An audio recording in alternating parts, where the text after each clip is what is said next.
Hello दोस्तों, मैं पंकज तिवारी आपका बहुत स्वागत करता हूं इस फिर से एक नए वीडियो में। दोस्तों, आज हम बात करेंगे जनरलाइज कोऑर्डिनेट के बारे में, और ये एक बहुत ही इम्पोर्टेंट टॉपिक है क्लासिकल मैकेनिक्स में। यहीं से हम पूरा चीज़ों को डिस्कस करते हैं, तो ये चीज़ समझना बहुत ज़रूरी है। और मेरा वादा है कि मैं जिस तरह से कैलकुलेशन करूँगा, चीज़ों को लेकर चलूँगा, आपका कोई डाउट नहीं रह जाएगा। तो ये मेरा आपसे वादा है। और चलिए हम अपना काम को स्टार्ट करते हैं।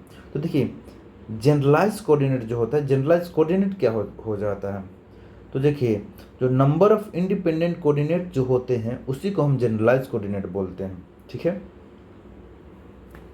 और नंबर ऑफ इंडिपेंडेंट कोऑर्डिनेट क्या होते हैं, देखिए देखते हैं क्या होते हैं। Degree of freedom is the number of, कहीं राइटिंग ना समझ में आए दोस्तों तो इसलिए हम बोल देना, प्लीज़ थोड़ा वहाँ कोऑपरेट कर लेना। Number of independent coordinate, pendant coordinate, ठीक है।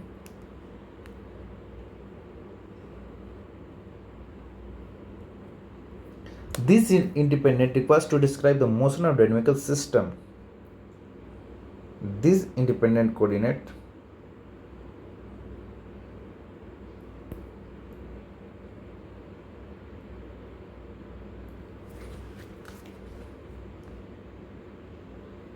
required to describe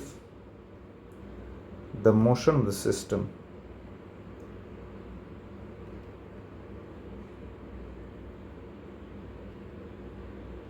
The motion of the system. So these are known as generalized coordinate.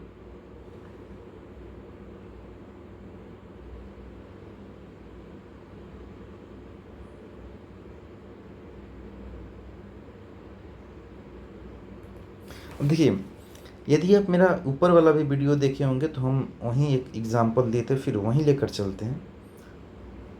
ये जो हमने सिस्टम का एग्जांपल दिया था दोस्तों, इसमें जो x1 है, x2 है, यहाँ पाई आर जो हो जाता है, क्योंकि 2 पाई आर होल सर्किल हो जाता है और ये हाफ सर्किल का लेंथ यहाँ है।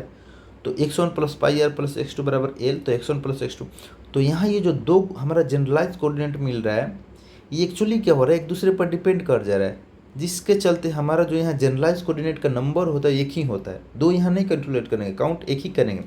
हमने क्या बताया था कि 10 भी जनरलाइज कोऑर्डिनेट आता है और 4 इस तरह से डिपेंड कर जाता है, तो उस 4 को एक गिनेंगे।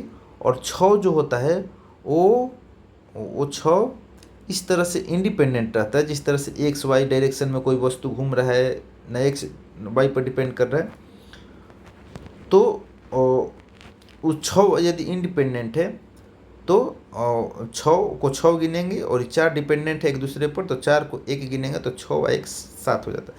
अगर आप ऊपर के वीडियो देखेंगे तो ये चीज़ समझ में आ रहा होगा, नहीं तो यहाँ तक पढ़ के आए हैं दोस्तों, तो यहाँ ये बातें बहुत बेसिक है, ये चीज़ समझ में आनी चाहिए आपको, ठीक है। अब हम सपोज करते हैं, ठीक है। Suppose Q1 Q2 Q3 dot dot dot Qn are generalize coordinate है हमारा।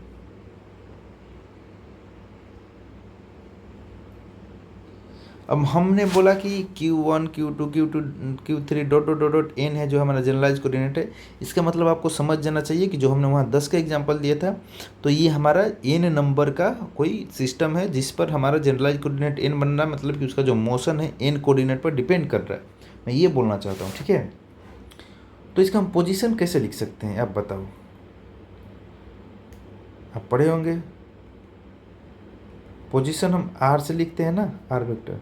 तो r वेक्टर बराबर Q1 Q2 Q3 Q4 dot dot dot dot Qn, और एक टाइम t पर भी ले लेते हैं हम, कि t पर भी डिपेंड करता है, ठीक है। ना टाइम पर भी नहीं, टाइम कोऑर्डिनेट होना ही चाहिए, बिना टाइम का कैसे होगा। तो ये एक टाइम कोऑर्डिनेट भी ऐड करते हैं इसमें, ठीक है। अब बात करते हैं इसका, यदि हम डे ले लेते हैं, इस आर का हम डे ले लेते हैं तो क्या मिलेगा हमें, do R by do Q1 into del Q1 plus do R by do Q2 into del Q2 plus do R over do Q3 into del Q3। ये आर वेक्टर हैं सारे, ठीक है। प्लस डॉट डॉट हो गया do R by do Qn into del Qn plus do R over do T into del T. ऐसे लिखेंगे हम सारा। इसको और थोड़ा संक्षिप्त में हम करेंगे तो क्या करेंगे, कर देंगे i बराबर 1 to n हम कर देंगे, हाँ, do R over do Q I into del Q I, ऐसे यहाँ तक लिख दिए, और plus do R over do T into del T. ये डेल आर हम इस तरह से लिख देंगे दोस्तों, यहाँ तक कोई डाउट नहीं होना चाहिए। और ये जो होता है ना, ये इसी को बोलते हैं जनरलाइज्ड डिस्प्लेसमेंट।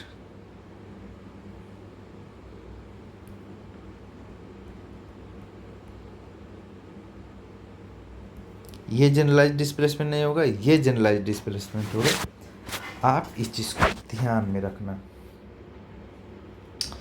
अब चलो, अब हम बात करते हैं। देखो हमारा 6 मिनट का वीडियो है, यहाँ पर हम हर एक वीडियो लगभग 15 मिनट की एवरेज बनाएंगे। जो थोड़ा बड़ा हो गया 17, 18, 20 तक जाएगा, नहीं तो 15 मिनट के लगभग में हम वीडियो बनाएंगे। चलिए अब हम अगली पॉइंट पर बात करते हैं।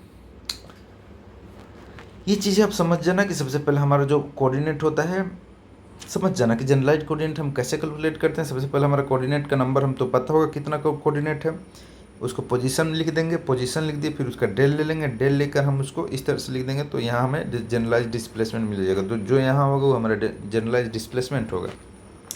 अब जनरलाइज्ड वेलोसिटी पर बात करते हैं।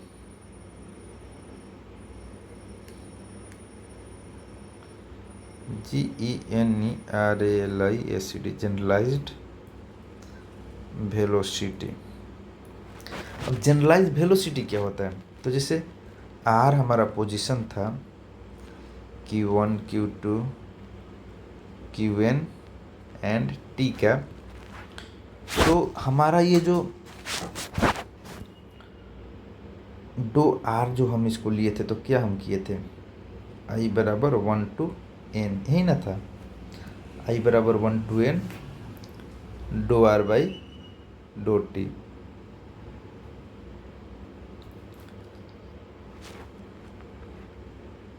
Do R by do Q I into del Q I plus do R, ये वाला ऊपर वाला तो लिखे ही है, अरे आज ही पढ़े, उसका तो ज़रूरत नहीं, आज हम बात करेंगे इसका, डायरेक्ट करते हैं।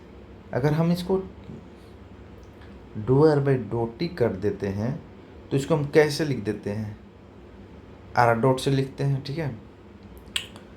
तो ये वाला जो चीज़ है, इसको हम फिर से जो हम ये वाला लिखे थे वैसे लिख सकते हैं, do R by do Q I. हम इसलिए उसको मिटा दिए कि अब फिर लाइन ही लिख देते हैं, क्योंकि जंप करना सही नहीं हो। और यहाँ डो क्यू आई होता है ना। और जब D by D T R में करेंगे, तो जो हम यहाँ डी बाई यहाँ भी तो डी बाई डी टी, यह नहीं बात करते हैं यहाँ, तो यहाँ भी तो डी बाई डी टी करेंगे ना, तो सब में होल में डी बाई डी टी आएगा। तो डी बाई डी टी यहाँ करेंगे, डी बाई डी टी, ठीक है। तो जब ये यहाँ तक डी बाई डी टी आएगा, तो ये तो बाहर आ जाएगा, डी बाई डी टी होगा इसके साथ। अब बात समझना, मैं करना क्या चाहता हूँ, बात समझो यहाँ पर। तो जो डॉट टाइम डेरिवेटिव इसका आ जाएगा, ये आ जाएगा बाहर, plus do R by do Q T, ये आ जाएगा बाहर, और डेल क्यू टू डॉट यहाँ हो जाएगा time derivative, plus dot dot ऐसे जाएगा, do R by do T ये आ जाएगा बाहर, और ये जो डेल टी है, del T by do T, ये जो टी कैंसिल हो जाएगा। तो इसका देखो क्या आ जाएगा, आई बराबर 1 to n। ठीक है, यहाँ देखो डो, हाँ अरे यार यहाँ सॉरी थोड़ा सा गलती लिख दिया, यहाँ डेल ही, यहाँ डो ही होगा, डेल नहीं होगा, ध्यान नहीं दिया था। Do R by do Q I, ये तो सेम ही रह जाएगा भाई, del Q I dot plus do R by do T, कौन आर डॉट, ये हो जाएगा हमारा आर डॉट। ठीक है, और ये जो आएगा यहाँ पर हमें, यहाँ इसको बोलेंगे जनरलाइज वेलोसिटी।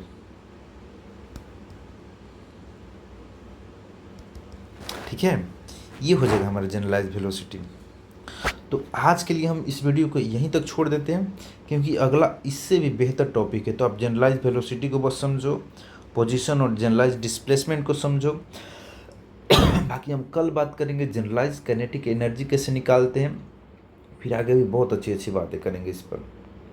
तब तक के लिए आपका बहुत बहुत धन्यवाद वीडियो देखने के लिए। मिलते हैं अगले वीडियो में।